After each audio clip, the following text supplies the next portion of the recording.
Daddy ఏరా బండి బిగాలి daddy బండిలో పోతాను కాలేజ్కి. యా బండి లేదు ఏమీ లేదు, 20 రూపాయలు ఇస్తాను. అలా పోయి సిటీ బస్ ఎక్కి కాలేజీ పోయి నేర్చుకో. ఆ సిటీ బస్ పోరాదా డాడీ? ఇప్పుడు ఎవరు పోరు సిటీ బస్సులో. ఇస్తే బండిలో పోతా, లేకపోతే నేను కాలేజ్కే పోను. ఇక్కడ ఉండే 2-3 ఫర్లాంగ్ ఉండే కాలేజీ పోయేకి నీకు బండి, ఆటో, బస్సు కావాలేంపా. నేను చదువుకునేటప్పట్లో 5-6 కిలోమీటర్లు 5-5 కేజీలు బ్యాగ్ వేసుకొని మోసుకుంటూ నడుచుకుంటూ పోతాను, నోరు మూసుకొని. కావాలంటే మీ అమ్మను కూడా అడుగు, ఇద్దరు ఒకటే రకంగా పోతాను స్కూల్కి నడుచుకుంటానే. మాకు ఇంకా కష్టం నాన్న, కొండలు ఎక్కాలి దిగాలి, ఎంత దూరం ఉంటుంది తెలుసా కాలేజ్.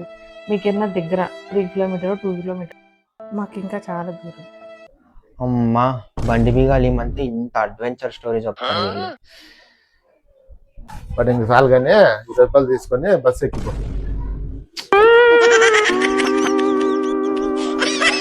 Friends, please subscribe.